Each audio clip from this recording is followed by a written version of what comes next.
All weather road हम कह देते हैं। थोड़ा सा अगर आप समझाएं कि ये रोड बनाने में क्या अलग टेक्निक यूज होती है। ऑल वेदर रोड का मतलब ये हुआ कि हम किसी भी सीजन में उस पर जा सकते हैं, कोई प्रॉब्लम नहीं है। ये भी चाहते हैं कि टूरिस्ट आए, एक सेंस ऑफ रेस्पॉन्सिबिलिटी के साथ बिहेव करें। यहाँ पे आके बिंदाल और रिस्पना 2 रिवर हैं यहाँ पे, तो इन दोनों नदियों के अंदर से हमने 4 लेन एलिवेटेड कॉरिडोर प्लान किया, जिसपे काम स्टार्ट कर लिया हमने। उत्तराखंड निश्चित रूप से जो प्रधानमंत्री जी का सपना है, उस पे 47 तक हम उसको अपने आप को निश्चित पहुंचाएंगे।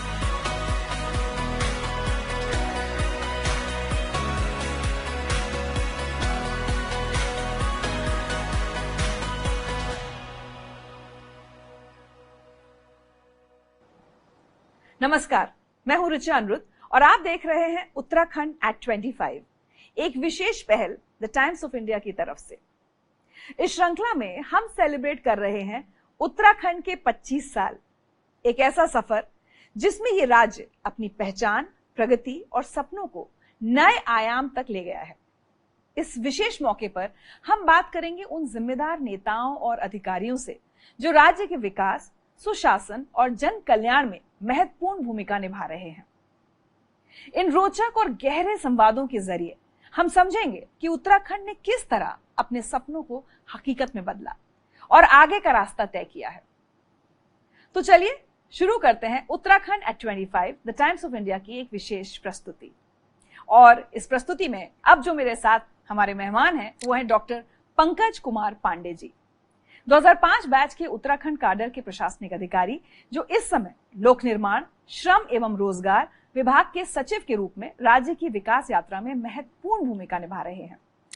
IRS से IAS बनने के सफर में उन्होंने राज्य के कई महत्वपूर्ण विभागों जैसे कि कौशल विकास, स्वास्थ्य, रोजगार, चिकित्सा शिक्षा, सूचना एवं लोक संपर्क, औद्योगिक विकास और शिक्षा के क्षेत्रों में प्रभावी कार्यकाल पूरे किए हैं। उनके नेतृत्व में उत्तराखंड को मोस्ट फिल्म फ्रेंडली स्टेट का राष्ट्रीय सम्मान मिला, IT के उपयोग के लिए इंटरनेशनल अवार्ड प्राप्त हुआ और 2011 की जनगणना का शानदार नेतृत्व करने के लिए उन्हें राष्ट्रपति द्वारा सम्मानित भी किया गया। 2013 की केदारनाथ आपदा के दौरान उनका योगदान सराहनीय रहा, जिसका विशेष उल्लेख तत्कालीन राज्यपाल द्वारा भी किया गया। डॉक्टर पांडे ने कौशल विकास के क्षेत्र में नए मानक स्थापित किए, विशेष रूप से अनुसूचित जाति के युवाओं को रोजगार से जोड़ने के प्रयासों में। आइए जानते हैं उनसे आज के उत्तराखंड में इंफ्रास्ट्रक्चर, एम्प्लॉयमेंट और गवर्नेंस के नए विजन के बारे में। डॉक्टर पांडे, बहुत बहुत स्वागत है आपका उत्तराखंड एट 25 में। Thank you. तो सबसे पहले तो बहुत बहुत बधाई। 25 सालों का ये सफर, अगर मैं आपसे पूछूं रोड ट्रांसपोर्ट, इंफ्रास्ट्रक्चर, इस क्षेत्र में कितना इवॉल्व हुए हैं या कितना काम हुआ है इस राज्य में? देखिए, जब हम लोग उत्तर प्रदेश से अलग हुए थे तब से लेकर अगर आप देखेंगे तो हम लोग बहुत बहुत ज्यादा हमने प्रोग्रेस की। अगर कंपैरिजन आप करेंगे उत्तर प्रदेश के साथ उस पर्सपेक्टिव में भी, और जो हमारे जो बेस डेटा था हमारा 2000 में हम जहाँ पे थे, हम लोग लगभग 8000 किलोमीटर सड़कें थी हमारे पास उस टाइम उत्तराखंड में। अभी 40,000 किलोमीटर हम बना चुके हैं।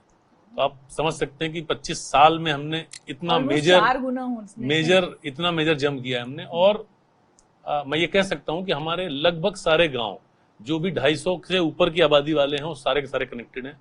कुछ थोड़े से गांव हैं जो, क्योंकि पहाड़ में आप देखेंगे कि एक एक पहाड़ में छोटे छोटे 10 घर के, 5 घर के, ऐसे तोक या छोटे छोटे मोहल्ले टाइप के भी रहते हैं अलग अलग। वो लोग अभी नहीं कनेक्ट कर पाए हम लोग, कुछ एक गाँव रह गए, बाकी हमने सारे कनेक्ट कर लिए जहाँ पे भी 250 आबादी तक के लोग थे। कुछ जगहों पे अभी भी काम चल रहा है जो प्रधानमंत्री ग्राम सड़क योजना के अंदर कर रहे हैं हम लोग काम। इसके अलावा जो बाकी इंफ्रास्ट्रक्चर है, पानी की सुविधा है, बिजली की सुविधा है, वो सारी हमने पूरे स्टेट में हम लोगों ने कर रखी है। और स्टेट का जो डेवलपमेंट का जो ग्रोथ रेट जिसको हम कहते हैं, वो भी जो आसपास के हमारे जो बड़े स्टेट उनसे कहीं ज्यादा अच्छा है। और पर कैपिटा इनकम में भी हम लोग इंडिया के जो टॉप स्टेट उसके अंदर आते हैं। तो अगर मैं पूछूं कि जो कनेक्टिविटी और इंफ्रास्ट्रक्चर की पूरी जर्नी रही है 25 साल की, इसमें आप सबसे बड़े माइलस्टोन्स किनको कंसिडर करते हैं?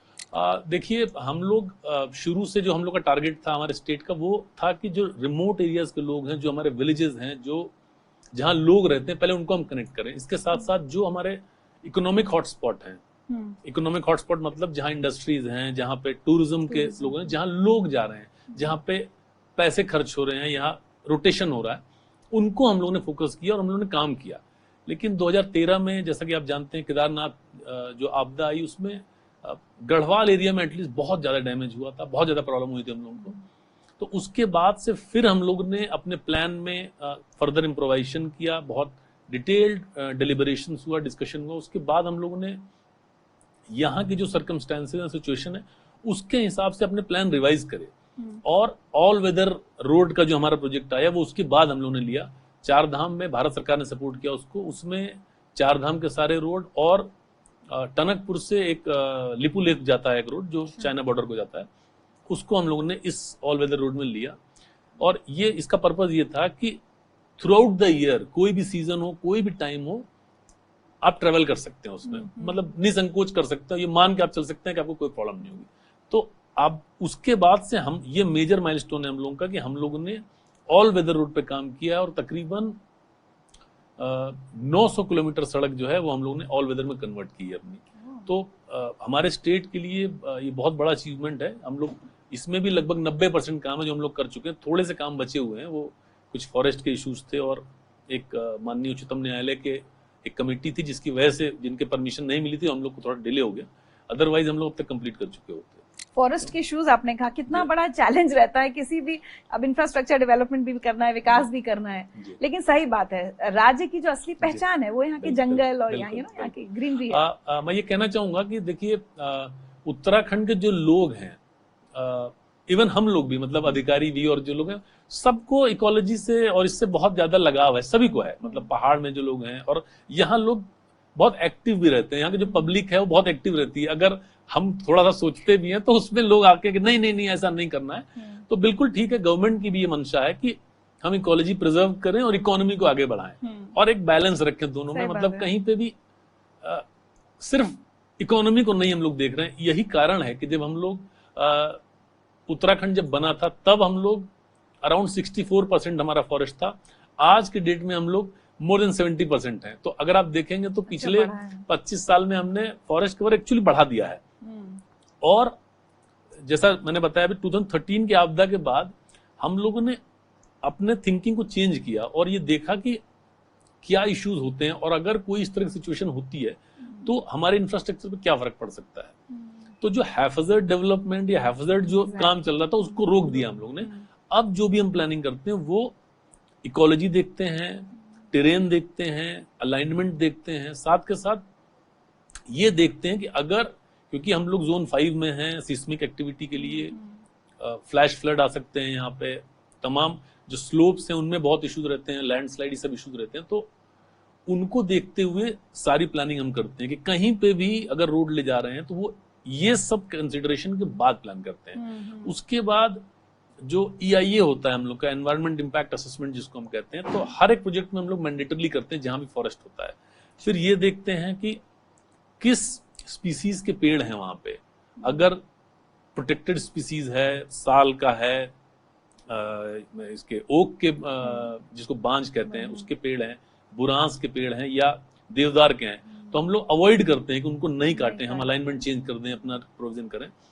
तो बहुत सारी चीजें हम लोग सोचने लगे हैं कि हमारे स्टेट का इकोलॉजी, हमारे स्टेट का ओवरऑल जो एनवायरनमेंट का जो चीज है उसको बिल्कुल उसको खराब नहीं करें और डेवलपमेंट के साथ साथ इसको हम अपने मेंटेन कर लें। क्योंकि जब आपदा भी आई थी तब भी ये बार बार सवाल उठा था कि जो एक रैम्पेंट कंस्ट्रक्शन जो आप बात करें ना भाई, होटल बन गए, मतलब इतना टूरिस्ट अट्रैक्शन के लिए कितना बड़ा एक चैलेंज है ना कि भाई ये इतना जरूरी है और ये जो हो रहा है वो गैर जरूरी है। बिल्कुल वो बिल्कुल। तो हम अब ये हम लोग देख के चलते हैं, कहीं भी अगर कनेक्टिविटी एक रोड बना है तो हम दूसरा रोड नहीं सैंक्शन करते हैं, हम अवॉइड करते हैं कि क्यों जंगल काटना है, क्यों करना है। जैसे मैंने अभी बताया, अलाइनमेंट में भी हम लोग फोकस करते हैं कि least damage to forest and trees जहां पे हो उसको पकड़ते हैं, भले कुछ हो। जैसे हमने टनल पे काम शुरू किया, हमने 3 टनल अभी तक, एक सिलक्यारा पे काम चल रहा है, थ्रू हो चुकी है, फाइनल कर रहे हैं क्योंकि ऊपर से हम जब जा रहे थे तो बहुत सारे पेड़ कटते, अगर हम डबल पे जाते, डबल लेन में जाते, हमने अंदर से निकाल दिया, बहुत सारे पेड़ बचा दिए हमने। इसी तरीके से रुद्रप्रयाग में एक हमने बनाया है टनल, चालू कर लिया उसको हमने। एक उत्तरकाशी में बना रहे हैं, 12 किलोमीटर की सड़क को हम 3-4 किलोमीटर में कन्वर्ट कर देंगे और पेड़ नहीं कटेंगे, उसको हम शॉर्ट निकाल देंगे। इसी तरह से लिपू लेक जाते समय एक हम लोग बना रहे हैं, वहां पे एक टनल प्रपोज की गई। तो टनल में हम लोग जा रहे हैं, जैसे रेलवे में ने भी जो प्रोजेक्ट यहाँ पे किया है, रेल विकास निगम ने, जो ऋषिकेश कर्णप्रयाग रेलवे, उन्होंने भी टनल के थ्रू किया। तो जंगल को और उसको हमने बहुत ज्यादा प्रोटेक्ट करने की कोशिश करी कि मिनिमम रखें हम लोग, काम हमारा हो जाए और नुकसान नहीं। टनल्स वगैरह से लैंडस्लाइड्स का खतरा बढ़ता है क्या? नहीं, लैंडस्लाइड एक्चुअली जब हम लोग स्लोप को डिस्टर्ब करते हैं, जैसे जहां पे भी सड़क हम काटते हैं, अगर जो नेचुरल स्लोप है वो over period of time stabilise करता है। अगर हम फ्रेश कटिंग कर देंगे कहीं पे तो वो स्लोप का वो गड़बड़ हो जाएगा, और फिर जब तक वो नेचुरल उसमें नहीं आएगा, जब तक वो आते रहता है। इसके अलावा और भी तमाम जियोग्राफिकल फैक्टर्स भी होते हैं जिसकी वजह से स्लाइड्स होते हैं। टनल में स्लाइड्स नहीं आते हैं कभी भी, बट टनल बनाने से पहले हम लोग उसके अंदर का जियोलॉजी और सारा और कंसिडरेशन देखते हैं कि उसके अंदर क्या क्या चीजें हैं। टनल बनाने की वजह से लैंडस्लाइड्स का खतरा नहीं बढ़ता? नहीं। बार बार उत्तराखंड की जब बात होगी तो दूर दराज के ग्रामीण इलाकों की बात जरूर होती रहेगी। तो जब आप कनेक्टिविटी की हम बात कर रहे हैं, तो अभी कोई ऑनगोइंग या अपकमिंग प्रोजेक्ट्स जो या तो चल रहे हैं या आपकी योजना में है, आप बताना चाहेंगे जो कनेक्टिविटी सुधारेंगे? देखिए, जैसे रिमोट एरियाज को कनेक्ट करने के लिए दो जो मैंने आपको बताया, आपको एक चारधाम का ऑल वेदर रोड जो हमारा चल रहा है वो गढ़वाल पूरा कवर करता है, और कुमाऊं में हम लोग लिपू लेक तक जा रहे हैं जो मेजर हाईवे हमारा है, NH है, अच्छा बना रहे हैं उसको हम लोग डबल लेन। इसके अलावा कुमाऊं के लिए माननीय मुख्यमंत्री जी ने मानस खंड एक परियोजना लॉन्च की थी, उस पर हम लोग काम कर रहे हैं। उसमें हम जो हमारे बड़े मंदिर हैं, 16 बड़े मंदिर हैं जिनको हम कनेक्ट कर रहे हैं, उससे जो मेजर टाउन्स हैं और तमाम एरियाज उनको हम कवर करेंगे एक अच्छे रोड से, ऑल वेदर या डबल लेन, या आप ये कह सकते हो। जो हमारे बॉर्डर के विलेजेस हैं उनको हम लोग ने वाइब्रेंट विलेज के अंदर लेके उनको भी कनेक्ट किया है। जो पूरे 40 से ज्यादा गांव हैं जो हमारे उत्तरकाशी में, पिथौरागढ़ में और चंपावत में है, जो बॉर्डर के आसपास हैं, जहां से लोग मूव कर जाते थे या प्रॉब्लम होती थी, उनको भी हम कनेक्ट कर रहे हैं। PMGSY 4 में हमने बहुत सारे काम लिए हैं और बहुत सारे काम PWD अपने बॉर्डर कौन सा है? बॉर्डर हमारा नेपाल के साथ चंपावत में है, नेपाल और चाइना के साथ पिथौरागढ़ में है, और चाइना के साथ उत्तरकाशी में है। तो इन तीनों जी, तो इसमें क्या है, फ्यूचर में अगर जरूरत पड़ती है, भगवान न करे ऐसा हो, बट अगर कभी ऐसा होता है तो अगर फोर्स का मूवमेंट भी होता है हमारे आर्म फोर्सेस का, तो ये रोड्स उनके लिए भी हम लोग प्लान कर रहे हैं कि ये बॉर्डर तक जाएंगे सारे रोड। जो मेन हाईवे हमारे हैं वो बॉर्डर तक जाते हैं, बाकी उनसे जो है आर्टेरियल रोड्स हैं जो हम लोगों के लिए बना रहे हैं कि लोगों की इकोनॉमी में भी एक वो मिले। और अगर लोग टूरिज्म पर्पज से जाना चाहते हैं, क्योंकि आजकल बॉर्डर टूरिज्म काफी हिट हो रखा है, कश्मीर में भी काफी जाते हैं लोग, हमारे यहाँ भी काफी लोग आने लगे हैं। तो बद्रीनाथ से आगे माणा है, माणा पास है, वो भी आगे तक जाता है, नीति वैली है, वहां पे भी है। तो तमाम टूरिस्ट आते हैं जो बॉर्डर एरियाज देखना चाहते हैं, तो उनको भी हम लोग कनेक्टिविटी दे रहे हैं। तो इन रोड से लोकल्स को हम बेनिफिट कर रहे हैं, टूरिस्ट को लेके आ रहे हैं, और इकोनॉमिक एक्टिविटीज को फर्दर हम बूस्ट कर रहे हैं, जिससे कि उस एरिया की इकोनॉमी भी थोड़ा ऊपर आ जाए। तो ये जो आप स्पेशली बॉर्डर वाली रोड्स का कह रहे थे, कब तक आपका ये कंटिन्यूअस हम लोग का प्रोसेस चल रहा है, मतलब क्योंकि अभी जो हमने वाइब्रेंट विलेज वाला लिए वो हमारा अगले 2 से 3 साल में हम कंप्लीट कर लेंगे। क्योंकि बॉर्डर जो एरियाज हैं वहां पे वर्किंग सीजन बहुत कम मिलता है, 6-7 महीने मिलता है, और उन जगहों पे उतना मटेरियल लेके जाना, मशीन लेके जाना बहुत ज्यादा डिफिकल्ट होता है।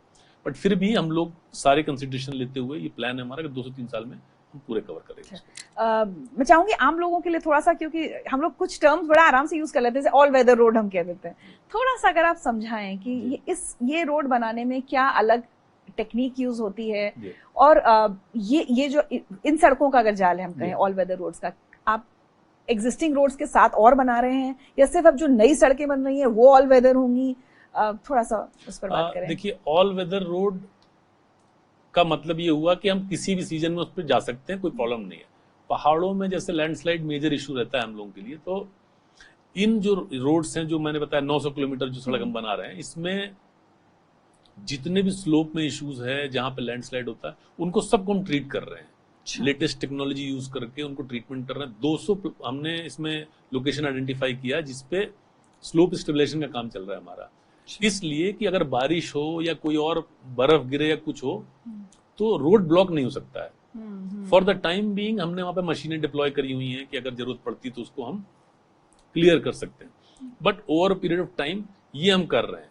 कहीं कहीं पे जहां पे स्लोप ट्रीट नहीं किया जा सकता है या प्रॉब्लम है करने में, वहां पे हम लोगों ने वायाडक्ट बना दी है, हमने अलाइनमेंट चेंज कर दिया है, कहीं पे हमने टनल प्लान की, जैसे मैंने बताया गया। तो कई जगहों पे हमने टनल प्लान कर ली है कि हम उसको टनल से लेके चले जाएंगे, कि स्लोप को हम नहीं छेड़ेंगे, बट कोई भी सिचुएशन हो ट्रैफिक नहीं रुक सकता हमारा। तो वो क्या है, अल्टीमेटली जो रिमोट के लोग हैं या जो बॉर्डर में हमारा फोर्स का मूवमेंट है, ये सब वेदर पे डिपेंडेंट नहीं हो, इसके लिए हम कर रहे हैं। या मान लीजिए किसी को हेल्थ इमरजेंसी होती है, तो वो अपने गांव से वहां तक आ जाएगा किसी तरह से। तो हमारे कुछ मेजर रोड्स ऐसे हों, कुछ हाईवेज ऐसे हों जो बंद ना हो, बिल्कुल बंद नहीं हो किसी भी हालत में, तो ये प्लानिंग उसके लिए। अभी हम लोग सिर्फ एनएच में कुछ पोर्शन 900 किलोमीटर कर रहे हैं, आगे जो हमारे इंपॉर्टेंट रोड है उनको हम धीमे धीमे कन्वर्ट करते जाएंगे इस तरफ।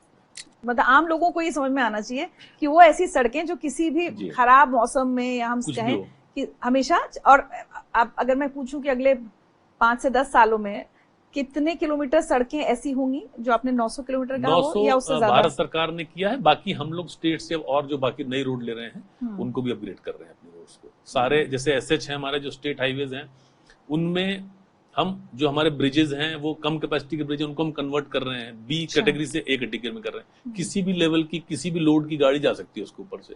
तो वो एक प्लान हमारा चल रहा है कि हम उससे भी करें। वो अलग अलग जगहों पे हैं, हर जिले में 2-3 करके एसएच हैं, वो हम लोग कर रहे हैं। तो प्लानिंग जो स्टेट की है वो over a period of time हम अपनी जितनी मेजर रूट्स हैं एनएच और एसएच, उनको इस लेवल पे ले आ देंगे कि हमारे जो लोग रिमोट में जो लोग रह रहे हैं उन्हें बिल्कुल भी सोचने की जरूरत ना पड़े, किसी मौसम में जाना आना कोई प्रॉब्लम नहीं। क्या बात है। तो हालांकि आप बीच में इसका जिक्र करते जा रहे हैं, लेकिन फिर भी अगर मैं जानना चाहूँ कि जो भी इंफ्रास्ट्रक्चर प्लानिंग या उसका एग्जीक्यूशन होता है, खासकर उत्तराखंड के लिए, क्लाइमेट रेजिलियंस और इन्वायरमेंटल सस्टेनेबिलिटी, इनको इनकॉर्पोरेट करना एक तो बहुत बड़ा चैलेंज है तो है ही, बट कैसे कर रहे हैं आप लोग? जैसे मैंने बताया पहले भी कि प्लानिंग के टाइम पे हम लोग सारी चीजें देखते हैं, सारा कंसिडरेशन करते हैं, फॉरेस्ट के साथ डिस्कशन करते हैं, एनवायरनमेंट के लोगों के साथ करते हैं, फिर EIA हम लोग करवाते हैं, एनवायरनमेंट इम्पैक्ट असेसमेंट की। अगर हम ये सड़क बनाएंगे तो एनवायरनमेंट पे क्या इम्पैक्ट आएगा और क्या उसका कोई मिटिगेशन मेजर है। अगर मिटिगेशन मेजर है तो पहले उसको हम अडॉप्ट करते हैं कि हम सड़क तो बनाएंगे लेकिन उसके एवज में कुछ ऐसी चीजें करेंगे कि उससे जो नुकसान हुआ उसको हम कंपनसेट कर ले जाएं। ज्यादातर तो ये होता है कि इतने पेड़ काटे गए तो क्या कहीं और वो पेड़ लगाएं, वो लगाते हैं हम लोग। जितने पेड़ हम काटते हैं उसका डबल लगाते हैं। अच्छा। उससे डबल पेड़ लगा तो वो मैंडेटरी है। उसके अलावा सॉइल मॉइस्चर कंजर्वेशन के लिए या वाइल्ड लाइफ जो होती है उसको प्रोटेक्ट करने के लिए, प्रिजर्व करने के लिए, क्या वहां लाइट रोकना है या क्या रात का ट्रैफिक रोकना है, बहुत सारे कंसिडरेशन होते हैं जो हम लोग देखते हैं। और जैसे मैंने बताया कि जो प्रोटेक्टेड वैरायटीज के जो प्लांट्स हैं उनको हम लोग अवॉइड करते हैं। मतलब अगर कहीं वो ज्यादा हैं, बांज, बुरांस, देवदार, वो हम बहुत बहुत रेयर कंडीशन में टच करते हैं उनको, क्योंकि उनको ग्रो करने में बहुत ज्यादा टाइम लगता है। मतलब ये फीलिंग, मतलब ओवरऑल ऐसा नहीं कि हम PWD कर रहे हैं तो हम कुछ भी कर रहे हैं, नहीं, ऐसा नहीं। क्योंकि सोशल मीडिया पे तो आजकल क्या होता है ना, ये दिखाते हैं बस पेड़ काट दिए। और एक तरह ये भी है डॉक्टर पांडे की, आपने अगर 100 काटे तो आप जो 100 लगा रहे हो वो कोई बराबरी नहीं है, क्योंकि ये पेड़ 50 साल, I agree, I fully agree. इसीलिए अब जो हम काम कर रहे हैं, जैसे हम लोग अभी NHAI का हम लोग प्रोजेक्ट कर रहे हैं यहाँ पे, जो हमारा एयरपोर्ट से ऋषिकेश तक का जो रोड है उसको हम 4 लेन कर रहे हैं। तो उसमें 3000 पेड़ करीब काट रहे हैं। तो उसमें 3000 में से तकरीबन 1000 के पेड़ के आसपास जो ट्रांसप्लांट करे जा सकते हैं उनको हम ट्रांसप्लांट भी कर रहे हैं। अच्छा। तो मतलब जो प्लांट एज पर एक्सपर्ट्स हम ट्रांसप्लांट कर सकते हैं, वो टेक्नोलॉजी है, उसको यूज करके हम ट्रांसप्लांट भी कर रहे हैं। तो हम भी चाहते हैं कि अगर उस पेड़ की लाइफ है और जो 50 साल में आया है वो और अगर 50 साल चल सकता तो उसको हम शिफ्ट कर दें वहां से। इसका जिक्र गडकरी जी करते रहते हैं कई बार कि पेड़ों को, नहीं, भारत सरकार से भी काफी हम लोग को सपोर्ट मिलता है। और स्टेट में भी हम लोगों ने एक शहर की भी हमने एक रोड बनाई थी, सहस्त्रधारा रोड है, उस पर हमने उसको वाइड किया था, 4 लेन किया था।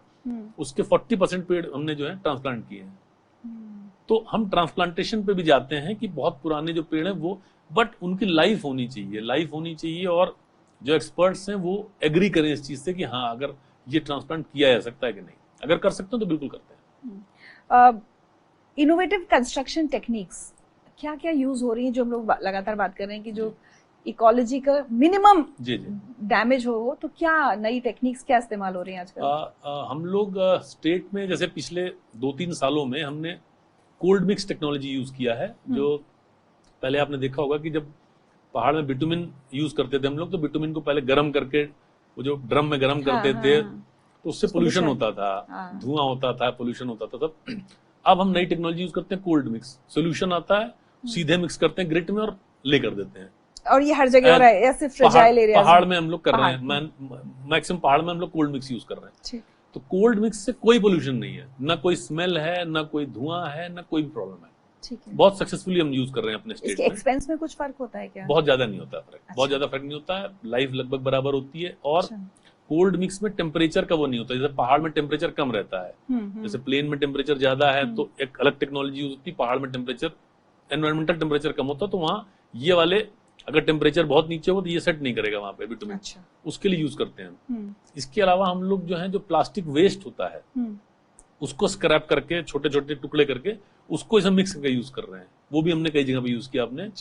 उससे क्या है, स्ट्रेंथ बढ़ जाती है और वो इम्परवियस टाइप हो जाती है हमारी सड़क, उसमें पानी नीचे जाता है। प्लास्टिक की रिसाइकलिंग। यस, तो प्लास्टिक को श्रेड करके छोटे टुकड़े करके मिक्स करके यूज कर लेते हैं। इसके बाद जो है हम लोग एक और टेक्नोलॉजी यूज कर रहे हैं जो FDR जिसको हम कहते हैं, फुल डेप्थ रिक्लेमेशन। तो कोई पुरानी रोड है तो उसमें मशीन से हम पूरा यूज कर उसको पूरी सड़क को का जितना भी क्रस्ट है पूरा निकाल लेते हैं और हमारी मशीन के पीछे आ जाता है वो, उसी को रिसाइकल करके दोबारा लगा देते हैं। तो मटेरियल का रिसाइकलिंग हो गया। तकरीबन 80 to 90% हम मटेरियल रिक्लेम कर लेते हैं, उसमें बस बाइंडर और कुछ सोल्यूशंस एडिशनल यूज करते हैं और वो भी यूज कर देते हैं। तो हमको फर्दर कहीं पे जाके पत्थर तोड़ के नहीं लाना है, कोई ये चीज नहीं यूज करना है, ये भी हम यूज कर रहे हैं। और एक भारत सरकार की तरफ से माननीय मंत्री जी गडकरी जी ने बताया था, मतलब मैं उनको जब मिला था पिछली बार 1 साल पहले, तो उन्होंने कहा था कि ये वाला यूज करो, तो उस थिन व्हाइट टॉपिंग, वो बहुत उनका पेट वो है ये टेक्नोलॉजी, उसको भी हमने यूज किया है। तो जहां पानी भर जाता है, जहां पे बहुत जल्दी सड़क खराब होती है, वहां पे हम थिन व्हाइट टॉपिंग यूज कर रहे हैं। हालांकि थिन व्हाइट टॉपिंग का कॉस्ट ज्यादा है, कैपिटल कॉस्ट। किस चीज से बनती है? ये सीमेंट और सॉल्यूशंस होते हैं, उनसे यूज करते हैं। अच्छा। कंक्रीट के ऊपर एक लेयर डाल देते हैं हम उसको, लेकिन जो इनिशियल कॉस्ट वो ज्यादा है रेगुलर सड़क से, लेकिन मेंटेनेंस नहीं है और 10 साल तक कुछ भी करने की जरूरत नहीं है। हमने यहाँ पे ISBT के नीचे वाले पोर्शन में तकरीबन 2 किलोमीटर में किया है पूरे में, और बहुत अच्छा रिजल्ट आ रहा है। पहाड़ में भी जहाँ पे पानी भर जा रहा है, जहाँ पे मॉइस्चर कंटेंट ज्यादा है, वहां पे हम यूज कर रहे हैं, क्योंकि विटामिन वहां पे टिकेगा नहीं। जहां भी पानी रहता है वहां विटामिन नहीं टिकता है, वो सारा गड्ढे हो जाते हैं, खराब हो जाते हैं। तो 4 बड़ी टेक्नोलॉजी जो हम लोग यूज कर रहे हैं। इसके अलावा जो हमारे सिस्टम्स हैं उसमें हम लोगों ने पूरा सिस्टम अपने डिजिटल उस पर ले लिया है हम लोगों ने। तो हमारा DPR बनाने का सिस्टम पे है, डिजिटल है, DPR हम लोग बना रहे हैं, वहां सारा चीज आता है, सारा चीज चेकिंग से लेकर सारी चीजें कर रहे हैं। तो ये सारी टेक्नोलॉजी जो आज के डेट में हम लोग यूज कर रहे हैं, और प्लानिंग और उसमें जो ड्रोन और इसका यूज होता है, जो मैंने बताया अभी आपको कि हर चीज हम लोग पहले प्लानिंग में डालते हैं। तो जो एनवायरनमेंट से रिलेटेड चीज है, इकोलॉजी से रिलेटेड चीज है, उसको भी अपना प्रोजेक्ट फाइनल करने से पहले कंसीडर कर रहे हैं सारी चीजें। तो ये सारी चीजें अभी हम लोग यूज कर रहे हैं। वैसे अच्छा है ना, सरकार अपनी तरह से सोचती है, लेकिन वो एक्टिविस्ट और वो सब भी अगर रहते हैं तो वो एक चेक्स एंड बैलेंसेस वाला एक प्रेशर तो रहता है। नेचुरली वो मतलब उत्तराखंड में लोग, क्योंकि जो मैंने पहले कहा कि यहाँ लोग सेंसिटिव हैं और they are emotional about this thing, तो हम लोग भी इमोशनल हैं। मतलब कई कई जगह पे वो हमको भी रोक देते हैं कि नहीं साहब ये तो नहीं हम करने देंगे, और ठीक है, मतलब ये कंसर्न होना चाहिए, तो हम उनके कंसर्न को एड्रेस करके फिर आगे बढ़ते हैं। मतलब गवर्नमेंट कोई मनमाने तरीके से नहीं काम करती, हम एनवायरनमेंट के कंसर्न, पब्लिक के कंसर्न भी देखते हैं। अगर पब्लिक जिसके लिए हम रोड बना रहे हैं वही उसी को नहीं चाहिए, तो मैं क्यों रोड बनाऊंगा? तो मतलब इट्स, या फिर कोई ऑल्टरनेट तरीका ढूंढा जाए, कोई रास्ता चाहिए। It should be win win for both the sides. चलिए अब टूरिज्म की बात करें। मुझे कई बार लगता है कि क्या होता है कि जहां तक आराम से पहुंच गए वहां टूरिस्ट अट्रैक्शन ज्यादा हो गया, लेकिन उत्तराखंड में और कितना कुछ देखने को है। अगर वहां तक सड़कें हो, उन गांवों तक या उन जगहों तक कोई झील हो, तो ज्यादा बढ़ सकता है। क्या वो आपका फोकस है कि भाई सब लोग इधर ही 3-4 जगहों पे क्यों जाते हैं? We need to develop this further. बिल्कुल आपने सही बात कही। जैसे आप जानते हैं 4 धाम तो मतलब हिस्टोरिकली मतलब तो सैकड़ों सालों से चल रही है, उसमें हमारा कोई रोल नहीं है। हम जितना सुविधा दे देंगे उतने लोग ज्यादा आ जाएंगे, बट नहीं देंगे तो भी लोग आएंगे, वो आते रहते हैं लोग। बट गवर्नमेंट ने इकोनॉमिक हॉटस्पॉट आइडेंटिफाई किए कि नए कैसे हम करें। जैसे मसूरी और नैनीताल बहुत पॉपुलर रहे हैं, बहुत भीड़ हो जाती है डेफिनेटली। तो आज के डेट में आप किसी वीकेंड पे आएंगे तो पूरा रोड जाम मिलेगा आपको, 20-20, 30-30 किलोमीटर के जाम लगते हैं। तो हम इनके ऑल्टरनेटिव्स ढूंढ के उनको प्रॉपर इंफ्रास्ट्रक्चर से कनेक्ट कर रहे हैं। जैसे टिहरी लेक हम प्रमोट कर रहे हैं, तो टिहरी के लिए हाईवे से कनेक्टेड है, नए रोड हम और प्लान कर रहे हैं। टिहरी लेक के चारों तरफ एक रिंग रोड हमने प्लान किया है, 58 किलोमीटर का रिंग रोड है, पूरे लेक के चारों तरफ है वो। उसका इन प्रिंसिपल हमने अप्रूवल यहाँ से कर रखा है हमारे स्टेट से, उस पर हम काम कर रहे हैं, स्टार्ट कर रहे हैं। हल्द्वानी का एक बाईपास हमने प्लान कर लिया कि टूरिस्ट शहर के अंदर नहीं जाए, उनको असुविधा कम हो। जैसे कैंची धाम आप जानते हैं, कैंची धाम में बहुत इश्यूज हो रहे हैं, भीड़ बहुत ज्यादा, और एक रोड है। तो अब कैंची धाम के लिए कि जो कैंची धाम जाने वाले हैं सिर्फ वही जाए वहां पे, उसके 3 और रूट हमने प्लान करे, नए रोड अच्छा सैंक्शन करे कि जो टूरिस्ट है, अभी क्या हो रहा है, जो रेगुलर लोग जाने वाले हैं वो और टूरिस्ट इकट्ठे होकर फंस जा रहे हैं उसमें जाके। सही बात है। तो हमें दोनों को कंसिडरेशन में लेते हुए हमने प्लान किया कि कैंची धाम बाईपास 2 सेपरेट रोड, और जो एग्जिस्टिंग एनएच है उसका भी 2 किलोमीटर का बाईपास, 3 रोड उसके लिए प्लान किए गए। हरिद्वार जैसे मैंने आपको बताया, हरिद्वार में अभी चल रहे प्रोजेक्ट से, हाँ ये सैंक्शन हो गए, 2 सैंक्शन हो गए, तीसरा एनएच का भी जिस पे काम चल रहा है, डीपीआर बनाने का काम चल रहा है।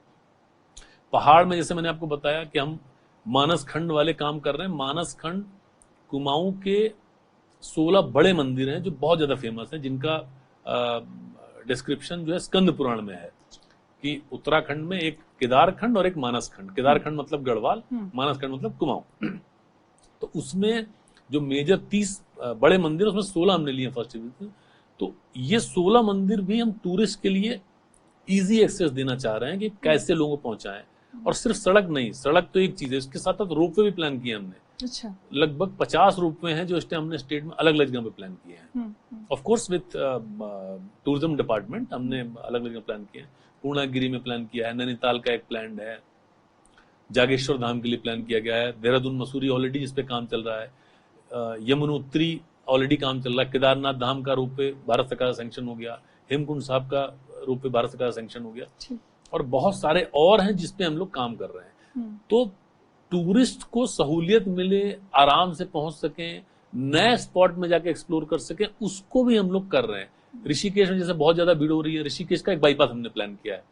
अच्छा। कि जिसको ऋषिकेश आना वो ऋषिकेश आए, जिसको बाहर जाना वो ऋषिकेश के बाहर से जाएगा। अच्छा। उसका बाईपास हमने प्लान कर लिया है, जिसपे काम स्टार्ट कर रहे हैं। भारत सरकार में आज उसकी मीटिंग है। अच्छा। आज फाइनल होना उसका अलाइनमेंट, उस पर डिस्कशन होना है। तो टूरिस्ट, नए टूरिस्ट स्पॉट्स, नए अट्रैक्शन, या जहां पे लोग होटल्स और रिजॉर्ट बना रहे हैं, मतलब मान लीजिए कोई प्राइवेट इन्वेस्टमेंट आता है, वो कहता है साहब मैं इस विलेज में बनाऊंगा, तो उसको हम लोग कनेक्ट कर देंगे। मतलब ऐसा नहीं कि हम रोड बनाएंगे तब कोई आएगा। अगर इन्वेस्टर आके कहीं पे कुछ प्लान कर रहे हैं तो डेफिनेटली गवर्नमेंट पूरा उसमें हेल्प करेगी, रोड बनाएगी, बिजली देगी, पानी देगी, सब कुछ देगी। क्योंकि अल्टीमेटली जो टूरिस्ट है वही जाके वहां पर रुकने वाला है। तो टूरिस्ट को फैसिलिटेट करने के लिए ये हम लोग कर रहे हैं। अब गंगा जी के किनारे पूरे में आप देख रहे हैं, कंटिन्यूअस ऋषिकेश से लेके आगे जहां तक आप जाएंगे, चारों तरफ रिजॉर्ट्स और होटल बने हुए हैं। तो सब जगह पे जहां जहां एक्सेस नहीं थी वहां पे एक्सेस दी डिपार्टमेंट ने, गवर्नमेंट उसको प्लान करती रहती है। तो पुराने टूरिस्ट स्पॉट को के साथ साथ जो नए हैं उन पे भी हम लोग कंटिन्यूअस फोकस कर रहे हैं। सिमिलरली इंडस्ट्री, जैसे मैंने पहले भी बताया था, इंडस्ट्री के लिए भी जहां पे भी जो भी एरिया इंडस्ट्री के लिए इंपॉर्टेंट होगा उसको हम लोग कनेक्ट कर ले जाएंगे। डॉक्टर पांडे, देखिए जो हम विकास और पर्यावरण की बात करते हैं, बड़ी टाइट रोप वॉकिंग है कि थोड़ा इधर हो गया, थोड़ा इधर हो गया तो गड़बड़ हो गया। मुझे लगता है टूरिज्म भी वही है ना। हम चाहते हैं क्योंकि हमारी अर्थव्यवस्था उससे जुड़ी है, लेकिन आजकल तो सोशल मीडिया पर भी आप देखिए कितने, अभी 4-5 दिन पहले मैं देख रही थी कि हम इंडियंस में सिविक सेंस नहीं है। ये देखिए हम यहाँ उत्तराखंड जाके पूरा गंदगी की हुई है, ठीक है, ट्रैफिक का हाल बदहाल हो जाता है, गंदगी, और जो है लोकल आपका आदमी होगा वो कभी अपने पर्यावरण को खराब नहीं करेगा। ये ज्यादातर हम लोग बड़े शहरों से वहां से आके करते हैं। उस बैलेंस को मेंटेन करना कितना बड़ा चैलेंज है। जितना आप एक्सेस बढ़ाएंगे उतना ज्यादा टूरिस्ट आएगा। बिल्कुल आप सही कह रहे हैं। सिविक सेंस भी हमको बढ़ाने की जरूरत है अपने अंदर, मतलब हम सभी को जो एज अ टूरिस्ट जो आ रहे हैं, जो कि लोकल्स नहीं करते ना, मेरे ख्याल से ज्यादा। जो जहां रह रहा है वहां पे तो वो नहीं चाहेगा कुछ भी गड़बड़ हो, बट क्योंकि हमारी इकोनॉमी जो है मेजर उस पे टूरिज्म पे भी डिपेंड करती है, तो हम लोग चाहते हैं कि जो टूरिस्ट आए वो भी कोऑपरेट करे, हम लोग भी कर रहे हैं। क्योंकि हमारा जो यहाँ का एनवायरनमेंट है बहुत फ्रेजाइल भी है।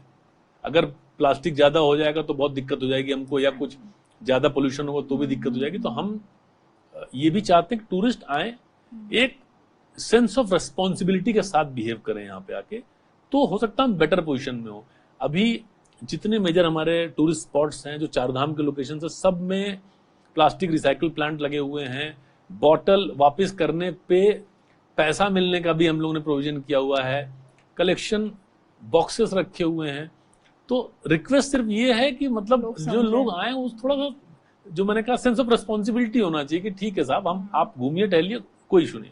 सिंगल यूज प्लास्टिक पे बैन है, बाकी जो प्लास्टिक है वो एटलीस्ट डेजिग्नेटेड प्लेसेस पे अगर डालेंगे या एक्सचेंज करेंगे तो डेफिनेटली एक मेजर हमको इसमें बेनिफिट मिल सकता है, लोकल्स को भी और अदरवाइज भी एनवायरनमेंट को भी मिल सकता है। तो ये जो जैसे दूर दराज के जो ग्रामीण इलाके हैं, वहाँ के लोग टूरिज्म के लिए जो अब वही है इंफ्रास्ट्रक्चर आप बढ़ा रहे हैं, होटल्स, वो सब, तो इकोलॉजी डिस्टर्ब तो होती है, वो तैयार होते हैं इसके लिए या थोड़ा? देखिए क्या है कि एम्प्लॉयमेंट भी इम्पोर्टेंट होता है, क्योंकि जैसे पलायन की बात आती है, माइग्रेशन, लोग यहाँ से बाहर जाते जाते हैं। तो जब हम रिमोट एरियाज में एक अपॉर्चुनिटी देते हैं तो एक होटल नहीं बन रहा है, वो एक होटल कम से कम 100 फैमिली के साथ कनेक्टेड है, क्योंकि 100 फैमिली का प्रोडक्ट या मैन पावर या एम्प्लॉयमेंट या किसी न किसी तरह से वो कनेक्टेड होते हैं। तो एक बड़ा होटल या बड़ा रिजॉर्ट इतने सारे लोगों को एम्प्लॉयमेंट दे रहा है, इतने सारे लोगों से प्रोडक्ट ले रहा है, तो पूरा जो इकोनॉमी है उस एरिया की, आप समझो 10-15 किलोमीटर के रेंज में सबको अफेक्ट करता है वो। तो थोड़ा हमें बस वही बैलेंस करना है कि हम उतना ही करें जिसमें कि हमारी लॉन्ग टर्म हमारे डैमेज नहीं हो एनवायरनमेंट पे। लोकल्स तो हमेशा सपोर्ट करते हैं इस चीज के लिए कि नुकसान नहीं होना चाहिए, तो रोजी रोटी है। और टूरिस्ट भी थोड़ा अच्छा से बिहेव करेंगे तो इकोनॉमी भी चल जाएगी, एम्प्लॉयमेंट भी मिल जाएगा, माइग्रेशन हम कम कर ले जाएंगे, जो हम लोग लगातार ट्राई कर रहे हैं कि, और इनफैक्ट पिछले कुछ टाइम में मैं ये कह सकता हूँ कॉन्फिडेंटली कि पौड़ी में, अल्मोड़ा में और इधर काफी सारे लोग वापस भी आए हैं, जिन्होंने ये देखा कि गांव जाके कुछ कर सकते हैं, रोजगार के अवसर, रोजगार हो सकता है कि छोटा कोई यूनिट लगा दिया या फूड का कुछ कर दिया या होटल बना दिया या रिजॉर्ट बना दिया, लॉट ऑफ अपॉर्चुनिटीज। तो उससे बहुत ज्यादा बेनिफिट हुआ लोगों को। या अगर वो दिल्ली बॉम्बे में किसी होटल में काम कर रहे हैं तो यहाँ आके अपने घर के पास किसी होटल में काम करना चाहिए।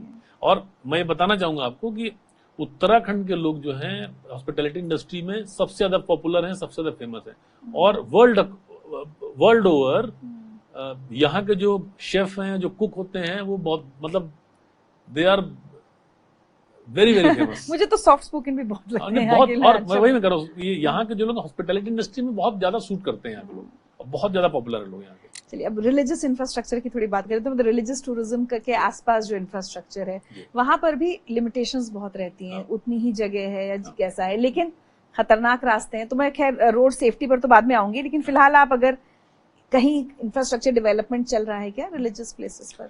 जैसे केदारनाथ धाम में हम लोग मास्टर प्लान के अंदर बना रहे हैं। माननीय प्रधानमंत्री जी ने केदारनाथ धाम का पूरा मास्टर प्लान खुद से फाइनल किया था, अप्रूव किया था, फंड करवाया उन्होंने, उस पर हम लोग काम कर रहे हैं और काफी काम कर चुके हैं। तो थोड़ा थोड़ा बिल्डिंग, जो पुरानी डैमेज्ड बिल्डिंग है, उनको एक एक करके निकालते जाते हैं, नई नई बनाते जाते हैं उसके अंदर। अच्छा। बट पूरा प्लान है, आप समझिए अभी 2-3 साल और लग जाएगा। अच्छा। पूरा फाइनल होने में। वहां हमने एसटीपी भी बना दिया, वहां पे पावर का भी बना दिया, रोपवे जहां आ रहा है वो भी प्लान किया गया है, हेलीपैड कहाँ पे होगा, मंदिर कैसे होगा, घाट कैसे होगा, मतलब एवरीथिंग इज प्लान्ड, और उसी प्लान से बना रहे हैं। क्या क्या मटेरियल यूज करेंगे, जो लोकली अवेलेबल मटेरियल मैक्सिमम ने वही यूज किया है, जैसे वहीं के स्टोन यूज किए, परमिशन लेके वुड यूज किए उसमें।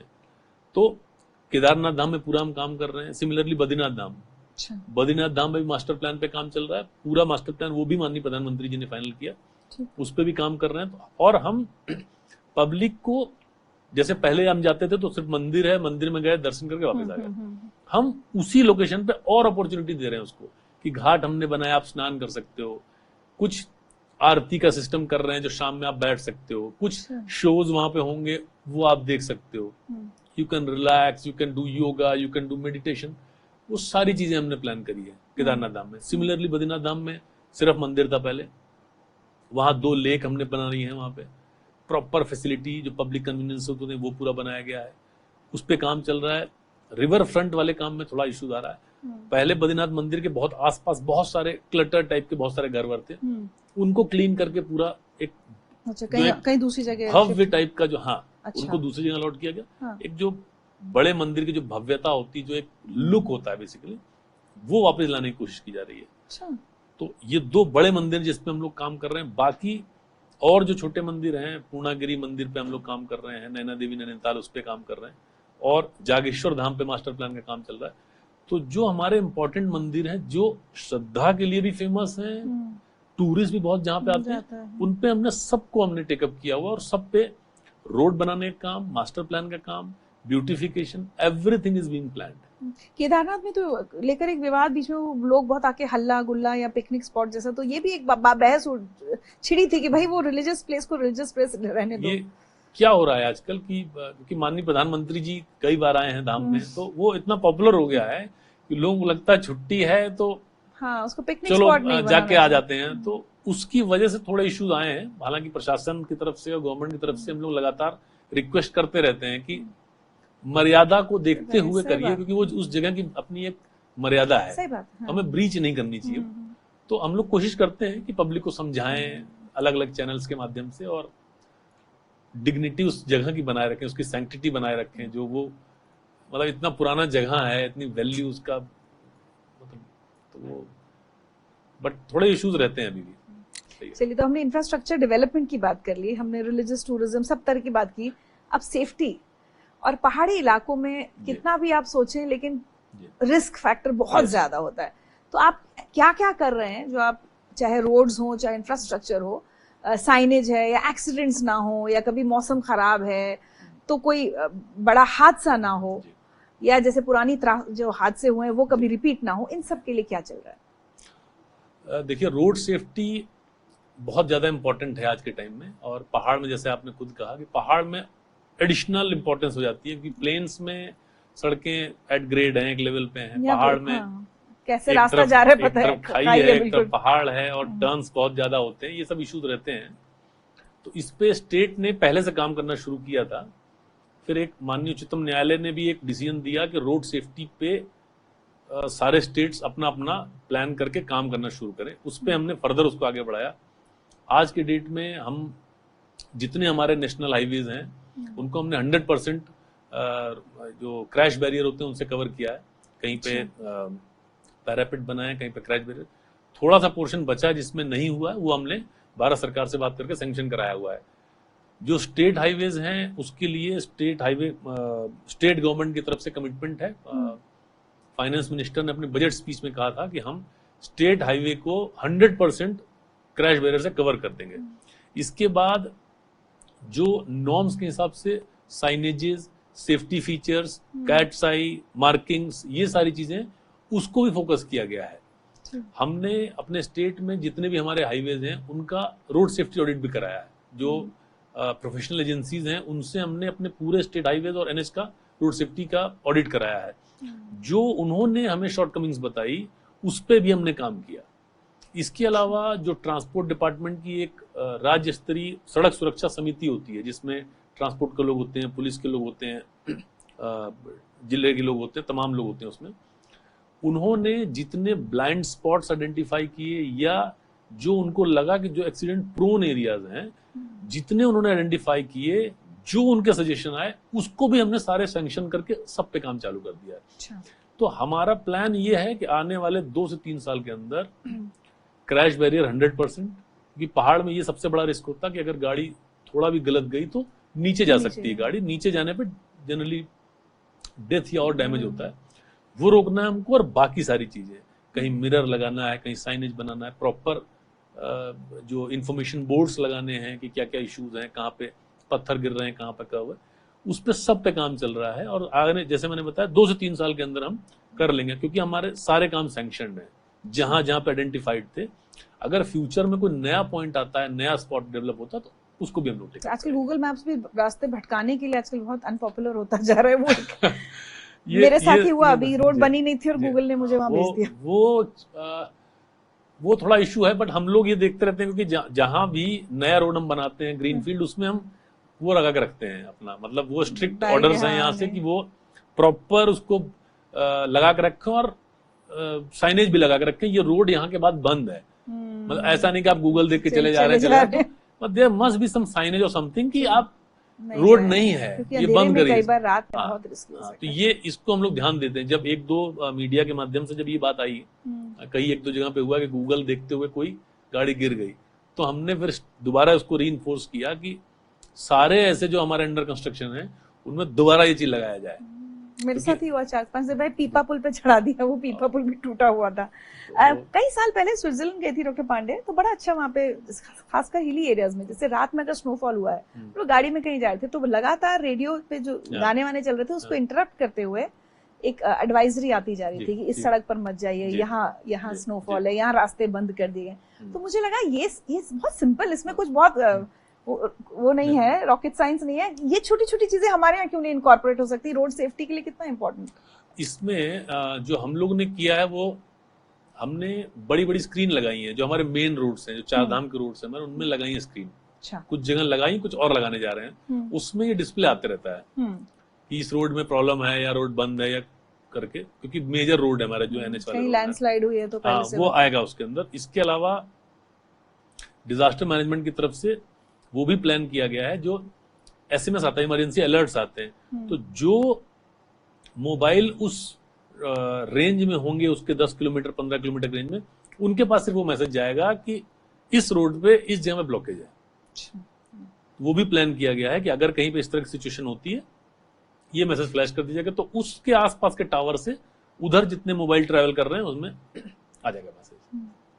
तो ये दो चीजें हैं जो हम लोग ने करी हैं, but over a period time और जो दूसरे कंट्री जो डेवलप्ड हैं, जो अच्छा कर रहे हैं, डेफिनेटली हम लोग भी उसको लेके करेंगे।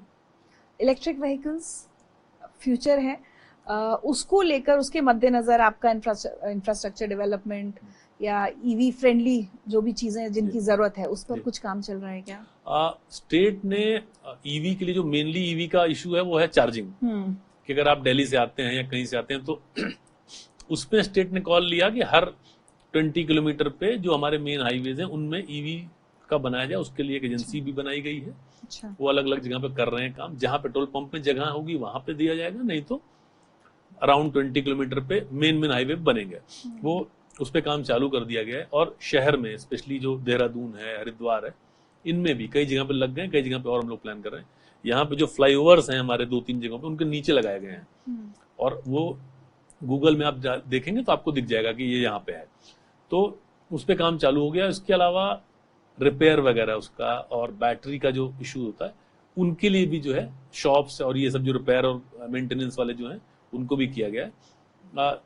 आगे चल के हम लोग भी चाहते हैं, क्योंकि जितना EV आएगा उतना पहाड़ में पोल्यूशन घट जाएगा। अभी जितनी गाड़ियां जाती हैं उससे वो होता है, तो हम जो टेक्नोलॉजी यूज कर रहे हैं उससे हम कार्बन फुटप्रिंट घटा रहे हैं। फिर गाड़ियों का जो है, अगर सड़कें अच्छी होंगी, कम रुकेंगी और EV होगी, तो डेफिनेटली पोल्यूशन और बाकी चीजें और बेहतर होंगी। एक और मुद्दा ऐसा लगता है मुझे डॉक्टर पांडे कि अब तो उस पर बात होने लगी है और अब सरकारें, अधिकारी सब ध्यान देते हैं, वो है डिसेबल्ड फ्रेंडली इंफ्रास्ट्रक्चर, क्योंकि बहुत सालों से हमारे देश में नहीं था, लगातार इस पर सवाल उठे। अब मुझे लगता है उस पर काम शुरू हो रहा है, और सिर्फ यहाँ नहीं, हर राज्य में। बिल्कुल ठीक है, क्योंकि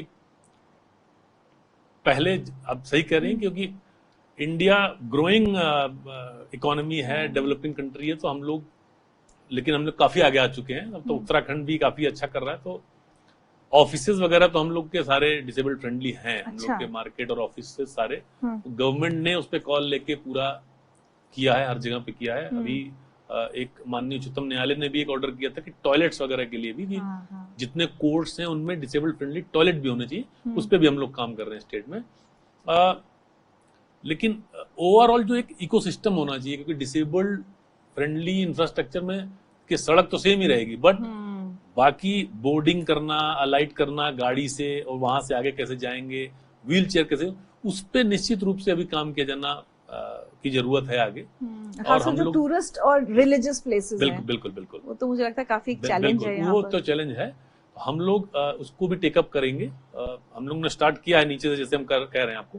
तो ओवरऑल इकोसिस्टम बना के उसको में करना पड़ेगा कि एंड टू एंड सोल्यूशन मिलना चाहिए, मतलब कहीं बीच में गैप नहीं होना चाहिए, अदरवाइज फिर सफर कर जाएगा आदमी। तो उस पर निश्चित रूप से काम किए जाने की आवश्यकता है। एक और कंसर्न आपको दिखाई देती होगी, हम लोग एज आउटसाइडर्स क्योंकि इसको फील करते हैं, आप देहरादून आइए या कोई भी जो बड़े शहर जिनको कहेंगे राज्य के, वहां पर अब जितनी भीड़ हो गई है और पहले का जो इंफ्रास्ट्रक्चर था वो उस हिसाब से वो भीड़ को हैंडल करने के लिए है नहीं, वो तो उस पर कुछ जो मेट्रोज हैं आपके, उनको लेकर कुछ प्लान है क्या?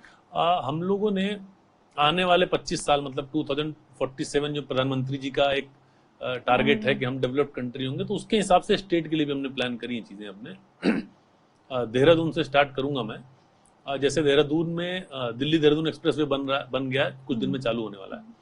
उसके बाद हमने 3 एलिवेटेड रोड प्लान किए हैं। जैसे अभी आप हरिद्वार से आते हैं तो जाम की स्थिति हो रही है, वहां से एक हम बना रहे हैं मोहकमपुर से आशा रोड़ी, जो दिल्ली वाला रोड है उस पे टच करेगा, पूरा एलिवेटेड बना रहे हैं 12 किलोमीटर का। फिर आशा रोड़ी से झाझरा एक जगह पड़ती है जो पोंटा साहब को एक नया हमने हाईवे बनाया 4 लेन का, उस पे टच करेगा। फिर वहां से मसूरी का एक हमने रोड प्लान किया है। तो पूरा एक देहरादून का एक तरीके से आप समझिए हाफ सर्कल है जो हमने एलिवेटेड प्लान किया, नया रोड प्लान किया पूरा 4 लेन मसूरी तक का। इसके बाद शहर के अंदर 2 रिवर्स हैं जो बरसाती नदियों की तरह, ज्यादा पानी नहीं होता उसमें, एक इधर है एक उस तरफ है, बिंदाल और रिस्पना 2 रिवर हैं यहाँ पे। तो इन दोनों नदियों के अंदर से हमने 4 लेन एलिवेटेड कॉरिडोर प्लान किया, जो जिसपे काम स्टार्ट कर लिया हमने।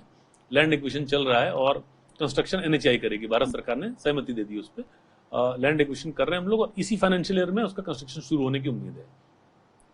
वो शहर के अंदर के ट्रैफिक को काफी हद तक कम करेगी। दूसरे जो लोग अभी मजबूरी में देहरादून शहर के अंदर से होकर जिनको जाना पड़ रहा है एक साइड से दूसरा, उनके लिए सहूलियत हो जाएगी बहुत ज्यादा। तो देहरादून से मसूरी के रास्ते में तो बहुत लंबा ट्रैफिक जैम लगेगा, तो उसको भी वो अवॉइड करा देंगे। जब ये बन जाएगा तो वो सीधे जाके मसूरी रोड पे निकलेगा, बीच में आपको कहीं भी आने की जरूरत नहीं है। अच्छा। वो एलिवेटेड है, एक्सेस कंट्रोल है, 2-3 जगह पे उसमें एंट्री एग्जिट हमने दिया जो मेजर जंक्शन है उनमें दिया है। वो सीधे आपको मसूरी रोड और उधर IT पार्क के पास में हम उसको निकाल रहे हैं और उन दोनों को भी आपस में मिला दे रहे हैं। तो वो एक तरह से इंटरनल रिंग रोड का काम करेगा और दोनों जो है NH से मिलते हैं, तो एक पूरा सर्कल हमारा बन रहा है उससे। तो वो हमारा एक इंटरनल रिंग रोड हो गया। और जो मैंने अभी बताया आपको मोहकमपुर, आशा रोड़ी, झाझरा और मसूरी, ये आउटर रिंग रोड की तरह से काम कर रहा है। और दूसरा जो है मसूरी से उतरने समय दूसरे साइड से हम प्लान कर रहे हैं बनाने के लिए। ये हमारा देहरादून का हो गया। इसके बाद देहरादून से ऋषिकेश 4 लेन जिसपे ऑलरेडी काम चल रहा है। एयरपोर्ट से आगे टिहरी के लिए ग्रीनफील्ड हमने प्लान किया है, जो 40 मिनट्स में 8 टनल के साथ 40 मिनट्स में आप सीधे टिहरी पहुंच जाएंगे, क्योंकि हम लोग टिहरी लेक पे ही बहुत फोकस कर रहे हैं। लेक पहुंच जाएंगे, लेक तक रेलवे भी पहुंचने का उस पर भी सर्वे चल रहा है। हो सकता है ट्रेन हम अगले कुछ साल में टिहरी लेक पे पहुंचा ले जाए। फिर जब वहां पहुंचेंगे तो वहां का लेक का जो पूरा पोटेंशियल हमको अगर निकालना है तो उसके लिए हमने एक रिंग रोड प्लान किया। 58 किलोमीटर का रिंग रोड है जो हमने सैंक्शन किया है, जिसपे लैंड एक्विजिशन और forest land transfer already on है। ये हम पूरा बनाएंगे। ये डबल लेन रोड होगा पूरा। पहाड़ में डबल लेन से ज्यादा नहीं बनाते हम, क्योंकि दिक्कत हो सकती है उसमें। और टूरिज्म रोड होगा जिसमें व्यू पॉइंट्स, जिसमें parking, everything will be there. पूरा कॉन्सेप्ट, पूरा डिजाइन फाइनल कर चुके हैं हम लोग, जिसपे हम लोग काम कर रहे हैं। इवन जो उस पर हम ब्रिज बना रहे हैं, 10 ब्रिज आ रहे हैं उस पर, वो जो ब्रिज होंगे वो भी टूरिज्म ब्रिजेस होंगे, मतलब वो भी स्टेट ऑफ द आर्ट होंगे। वो डिजाइन ऐसे होंगे जो कि इंटरनेशनल लेवल के होंगे कि लोग सिर्फ उस ब्रिज को देखने आ जाए वहां पे। मतलब जैसे आप हावड़ा जाते हैं तो आप हावड़ा ब्रिज देखते हैं, ये वैसा ही होना चाहिए। US आप जाएंगे तो वहाँ न्यूयॉर्क में अलग ब्रिज होते हैं, LA में अलग होंगे, लंदन में अलग है।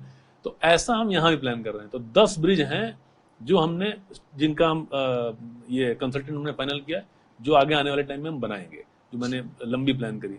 फिर आप हरिद्वार चलिए। हरिद्वार में आधा बाईपास हमने प्लान कर दिया, दूसरा भी अलाइनमेंट और फाइनल कर दिया है कि अगर आप बाहर से आ रहे हैं हरिद्वार के, क्योंकि मेले होते हैं, तमाम इश्यूज होते हैं, तो अंदर से ना आना पड़े आपको, सीधे बाहर से जा सकते हैं आप। वो भी एक्सेस कंट्रोल होगा। आप चलिए, अगर आपको बाहर जाना है, देहरादून जाना है, सीधे बाहर से बाहर निकल जाएंगे आप। कहीं कुछ करने की जरूरत नहीं है।